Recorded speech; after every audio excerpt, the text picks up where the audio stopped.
بسم اللہ الرحمن الرحیم۔ السلام علیکم، آپ دیکھ رہے ہیں الف نیوز اور میں ہوں آپ کے ساتھ ماجد علی۔ شامل کرتے ہیں پاکستان اور دنیا بھر سے breaking news headlines. Iran نے اردن میں امریکی فوجیوں کی ہلاکت اور بحری جہاز اور ڈرون تباہ کرنے کا دعویٰ کر دیا۔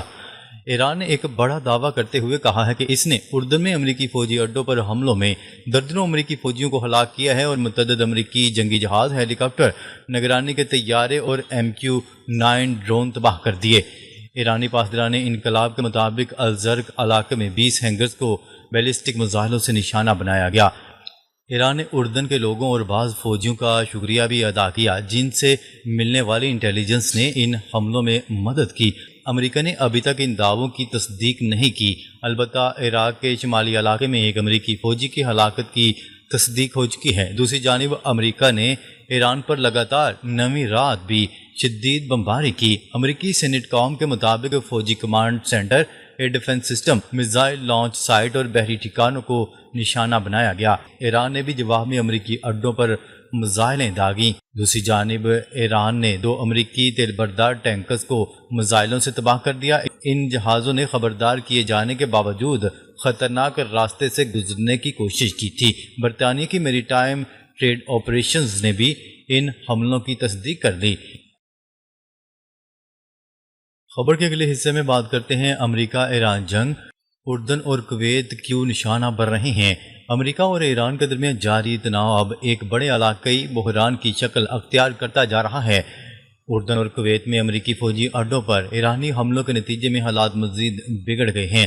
ایران کا الزام ہے کہ وہ ان ممالک میں موجود امریکی فوجی ٹھکانوں کو نشانہ بنا رہا ہے جہاں ہزاروں امریکی فوجی تعینات ہیں۔ خاص طور پر اردن کے الزرق ایئر بیس اور کویت کے رائف علی السالم ایئر بیس اور لاجسٹک مراکز پر حملے کیے گئے۔ ان حملوں میں کئی امریکی فوجی ہلاک اور زخمی ہوئے ہیں۔ ایران ان ممالک کو امریکہ کے قریبی اتحادی ہونے کی سزا دے رہا ہے۔ اب یہ جنگ شہری بنیادی ڈھانچے تک پہنچ چکی ہے۔ ایران کا دعویٰ ہے کہ امریکہ نے اس کے ہرمزگان صوبے میں ایک ڈیسیلینیشن پلانٹ کو تباہ کر دیا جس سے ہزاروں لوگوں کی پینے کے پانی کی سپلائی متاثر ہوئی۔ دوسری طرف کویت نے الزام لگایا ہے کہ ایران نے اس کے پاور پلانٹ اور واٹر ڈیسیلینیشن پلانٹ پر حملہ کیا۔ خلیجی ممالک میں ڈیسیلینیشن پلانٹ پینے کے پانی کا اہم ذریعہ ہیں۔ کویت اور عمان تقریباً 90%، بحرین 85% اور سعودی عرب 70% پانی انہی پلانٹ سے حاصل کرتے ہیں۔ اگر یہ تنازع جاری رہتا ہے تو لاکھوں لوگوں کے لیے پانی کا شدید بحران پیدا ہو سکتا ہے۔ امریکہ نے ایرانی پاسداران انقلاب کے ٹھکانوں، ایئر ڈیفنس سسٹم اور میزائل سٹوریج پر جوابی حملے کیے ہیں۔ یہ لڑائی اب آبنہ ہرمز پر بھی اثر انداز ہو رہی ہے جہاں سے دنیا کے تقریباً 20% تیل کی تجارت ہوتی ہے۔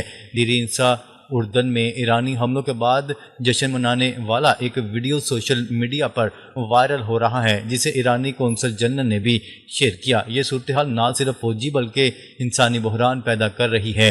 دونوں فریقین کے دعووں کی آزاد رائے سے تصدیق ابھی باقی ہے۔ خبر کے اگلے حصے میں بات کرتے ہیں ایران میں بڑھتا بحران، بھارت نے شہریوں کو فوری واپس آنے کا حکم دے دیا، امریکہ مزید جنگی طیارے بھیج رہا ہے۔ مشرق وسطی کی صورتحال تیزی سے بدل رہی ہے۔ بھارت نے ایران میں موجود اپنے شہریوں کے لیے سخت ایڈوائزری جاری کر دی ہے۔ بھارتی سفارت خانے کا کہنا ہے کہ غیر ضروری سفر مکمل طور پر منسوخ کریں اور جو لوگ وہاں موجود ہیں وہ جتنی جلدی ممکن ہو سکے واپس آ جائیں۔ یہ بڑا اشارہ سمجھا جا رہا ہے کہ حالات مزید خراب ہونے والے ہیں۔ امریکہ نے ایک اور فوجی کی ہلاکت کی تصدیق کر دی ہے۔ سینٹ کام کے مطابق شمالی عراق میں ایرانی ڈرون حملے کے بعد باقی بچے گولہ بارود کو کنٹرول دھماکے سے تباہ کرتے ہوئے ایک امریکی فوجی ہلاک ہوا۔ اردن میں پہلے سے 2 فوجیوں کی ہلاکت اور ایک کے لاپتہ ہونے کی تصدیق ہو چکی ہے۔ ایرانی پاسداران انقلاب نے شدید بیان جاری کیا ہے۔ انہوں نے شہید سپریم لیڈر کی ہلاکت کا بدلہ لینے کا عزم ظاہر کیا اور کہا کہ اردن، کویت، عمان سمیت علاقائی امریکی اڈوں پر حملے جاری رہیں گے۔ امریکہ نے مشرق وسطی کی طرف اضافی F-16 اور F-35 لڑاکا طیارے اور ایریل ریفیولنگ طیارے بھیجنے کا فیصلہ کیا ہے۔ نیو یارک ٹائم کے مطابق یہ اقدام ایران پر دباؤ بڑھانے اور ممکنہ کارروائی کے لیے ہے۔ اسرائیل کو بھی امریکہ نے بتایا ہے کہ وہ ایران کے خلاف کارروائی میں اضافہ کرنا چاہتا ہے لیکن فی الحال اسرائیل کو اس میں شامل نہیں کرنا چاہتا۔ پاکستانی شہریوں کے لیے بھی احتیاط کا حکم ہے۔ ایران میں موجود پاکستانیوں کو صورتحال پر نظر رکھنے اور محفوظ مقامات پر رہنے کی ہدایات جاری کی جا چکی ہیں۔ دوسری طرف سفارتی کوششیں بھی جاری ہیں۔ پاکستان امن کی کوششیں کر رہا ہے۔ ایرانی وزیر داخلہ پاکستان کا دورہ کر رہے ہیں، جبکہ قطر نے بھی دونوں فریقین سے بات چیت اور تفہیم کے ذریعے حل نکالنے کی اپیل کی ہے۔ خبر کے اگلے حصے میں بات کرتے ہیں، امریکہ اپنے فوجیوں کو منتقل کرنے لگا، ایران کے حملوں میں ڈرونز اور اڈے تباہ۔ مشرق وسطی میں جاری امریکہ ایران تنازع تیز ہوتا جا رہا ہے۔ تازہ ترین اطلاعات کے مطابق امریکہ اپنے فوجیوں کو کویت، اردن اور دیگر علاقوں سے مختلف محفوظ مقامات پر منتقل کرنے لگا ہے۔ ایرانی حملوں میں امریکی ڈرونز کو بڑے پیمانے پر نشانہ بنایا جا رہا ہے۔ ایران کا دعویٰ ہے کہ اس نے 30 سے زائد امریکی ڈرون مار گرائے ہیں۔ ایرانی فورسز نے کویت اور اردن میں امریکی ٹھکانوں کے علاوہ پاور پلانٹس اور واٹر پلانٹس کو بھی نشانہ بنایا ہے، جس سے شہری بنیادی ڈھانچے متاثر ہو رہے ہیں۔ کویت نے ان حملوں کو شدید خطرناک قرار دیا ہے۔ امریکہ نے مسلسل بمباری جاری رکھی ہوئی ہے، جبکہ ایران نے بھی جواب میں شدید حملے کیے ہیں۔ اس صورتحال سے عالمی تیل کی سپلائی متاثر ہونے کا خدشہ ہے، خاص طور پر آبنہ ہرمز اور ریڈ سی کے راستوں پر۔ اس سے عالمی معیشت، خاص طور پر ڈالر پر دباؤ بڑھ رہا ہے۔ روس اس بحران میں یورپ کے ساتھ ممکنہ بیک ڈور چینلز کے ذریعے تجارت بڑھانے کی کوشش کر رہا ہے، جو ڈالر کی بالادستی کے لیے چیلنج بن سکتا ہے۔ اسرائیل نے بھی امریکہ کے ساتھ مل کر کارروائی میں شامل ہونے کا اشارہ دے دیا ہے۔ دونوں طرف سے شدید بیانات سامنے آ رہے ہیں اور صورتحال انتہائی نازک بتائی جا رہی ہے۔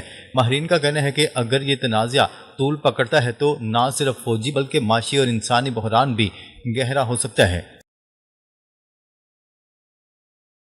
خبر کے اگلے حصے میں بات کرتے ہیں، ایران کے وزیر خارجہ عباس اراغچی کا کہنا ہے کہ ایران اس وقت امریکہ کے ساتھ جنگ ختم کرے گا جب اسے میدان جنگ میں برتری حاصل ہوگی۔ قطری نشریاتی ادارے کی رپورٹ کے مطابق عباس اراغچی نے سرکاری خبرساں ادارے کو دیے گئے انٹرویو میں کہا کہ جنگ کا خاتمہ یا تو مکمل فوجی فتح کے ذریعے ممکن ہے یا پھر مذاکرات کے ذریعے۔ مذاکرات کا صحیح وقت وہی ہوتا ہے جب آپ نے عسکری محاذ پر قابل اعتماد عملی اور تدبیراتی کامیابی حاصل کر لی ہو۔ انہوں نے مزید کہا کہ عوام کی جانوں اور پورے ملک کے مستقبل کو خطرے میں نہیں ڈالا جا سکتا۔ فیصلے درست اور مکمل حساب و کتاب کی بنیاد پر کیے جانے چاہیے۔ ایرانی وزیر خارجہ کا مزید کہنا تھا کہ سیاسی قیادت کو مسلسل یہ جائزہ لیتے رہنا چاہیے کہ آیا جنگ جاری رکھنے سے مزید فائدے حاصل ہوں گے یا اس کے نتیجے میں انسانی جانوں اور قومی مفادات کو زیادہ نقصان پہنچے گا۔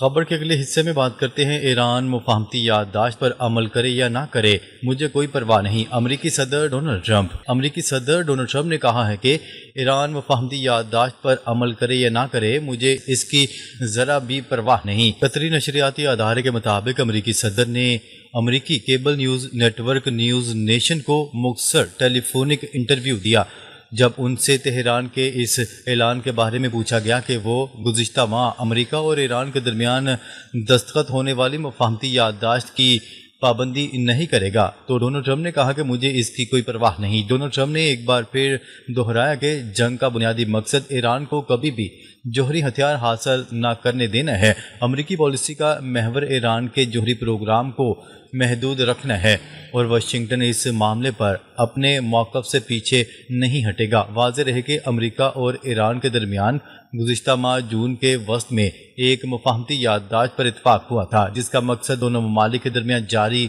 کشیدگی اور جنگی صورتحال کا خاتمہ تھا۔ خبر کے اگلے حصے میں بات کرتے ہیں، کویت میں ایرانی ڈرون حملوں کے خلاف فضائی دفاعی نظام متحرک۔ کویتی افواج کے جنرل اسٹاف کا کہنا ہے کہ کویت کے دارالحکومت اور دیگر علاقوں میں سنائی دینے والے دھماکوں کی آوازیں فضائی دفاعی نظام کی جانب سے آنے والے خطرات کو روکنے کی کارروائیوں کے باعث پیدا ہوئیں۔ انہوں نے عوام سے اپیل کی ہے کہ وہ متعلقہ حکام کی جانب سے جاری کردہ حفاظتی اور سیکیورٹی ہدایات پر عمل کریں اور غیر ضروری نقل و حرکت سے گریز کریں۔ ناظرین، اب تک کے لیے اتنا ہی۔ مزید خبریں لے کر بہت جلد آپ کی خدمت میں حاضر ہوں گے۔ تب تک کے لیے اپنا خیال رکھیے گا۔ اللہ نگہبان۔